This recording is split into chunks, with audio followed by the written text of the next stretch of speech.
የደም ግፊት መድኃኒቶቻችሁን ምን ሰዓት ላይ ነው የምትወስዱት? ስለዚህ ጉዳይ የሕክምና ሳይንስ ውስጥ ምን ይላል? ምን አይነት ጥናቶችስ አሉ?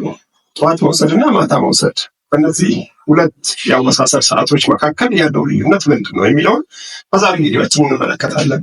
ሰላም፣ ዶክተር ጄላን ሁሴን ይባላለሁ። የውስጥ ደዌ ስፔሻሊስት ሐኪም ነኝ። የደም ግፊት መድኃኒቶች ጠዋት ወይስ ማታ ቢወሰዱ ይሻላሉ በሚለው ዙሪያ የተለያዩ ጥናቶች አሉ። እዚህ ጋር የምታዩት ጥናት ስፔን ሀገር የተሰራ ነው። በጣም በዚህ ዙሪያ የተሰራ ሰፊው የሚባለው ጥናት ይሄ ነው።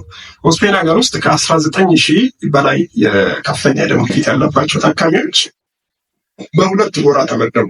ግማሾቹ ጠዋት እንዲወስዱ ተደረገ፣ ግማሾቹ ደግሞ ማታ እንዲወስዱ ተደረገ። 9,500 አካባቢ ጠዋት፣ 9,500 ደግሞ የሚሆኑት ማታ ላይ መድኃኒቶቻቸውን እንዲወስዱ ተደረጉና ለ6 ዓመታት ክትትል ተደረገላቸው።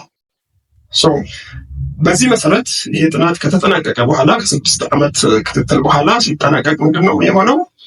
መድኃኒቶቻቸውን ማታ ላይ የሚወስዱ ታካሚዎች ደም ግፊታቸው በተሻለ ደረጃ ቁጥጥር ስር እንደዋለ ወይም ደግሞ ኮንትሮል እንደሆነ፣ በተጨማሪም ደግሞ ከዚህ ውጭ ከከፍተኛ ደም ግፊት ጋር ተያይዘው የሚመጡ የተለያዩ ኮምፕሊኬሽኖች እንደ ስትሮክ፣ እንደ የልብ ድካም ወይም ሀርት ፌሊየር፣ እንዲሁም ደግሞ ድንገተኛ የልብ ህመም ማዮካርዲያል ኢንፋርክሽን እና ሌሎችም የከፍተኛ ደም ግፊት ኮምፕሊኬሽኖች በጣም በከፍተኛ ደረጃ ወይም ደግሞ በ45% ቅናሽ አሳይተዋል፣ ማታ በሚወስዱት ግሩፕ ላይ ማለት ነው።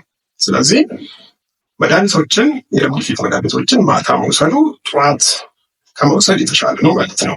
በሁለት መንገድ፣ አንድም ከብለድ ፕሬሸር ወይም ደግሞ የደም ግፊትን ከመቆጣጠር አንጻር፣ ሁለተኛ ደግሞ ኮምፕሊኬሽኖችን ከመቀነስ አንጻር፣ ከደም ግፊት ጋር ተያይዘው የሚመጡ የተለያዩ ተጓዳኝ ኮምፕሊኬሽኖችን ወይም ደግሞ ጉዳቶችን ከመቀነስ አንጻር ማታ መውሰዱ የተሻለ ሆኖ ተገኝቷል። በተለይ ይሄ ራስ ላይ አክት የሚያደርጉ መድኃኒቶች ሬኒን ሲስተም ላይ አክት የሚያደርጉ መድኃኒቶችን እነ ኢምባስ፣ እነ ካፕቶፕሪል፣ እነ ሊሲኖፕሪል እንዲሁም ቫልሳርታን፣ ሎዛርታን፣ ቴልሚሳርታን የመሳሰሉ መድኃኒቶችን የምትወስዱ ሰዎች በተለይም ደግሞ ማታ ላይ ብትወስዷቸው ይሄ አመሻሽ ላይ እንዲሁም ደግሞ ወደ ጠዋት አካባቢ አክቲቬትድ የሚሆነውን ራስ ሲስተም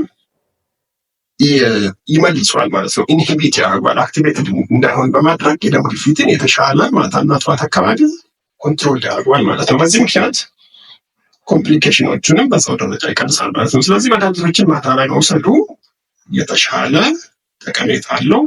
ለዚህ ቻናል አዲስ የሆናችሁ ሰዎች ሰብስክራይብ በማድረግ ቤተሰብ ሁኑ። እንዲሁም ደግሞ ቪዲዮ ላይክ እና ሼር በማድረግ ተደራሽነታችንን እናስፋ። አመሰግናለሁ።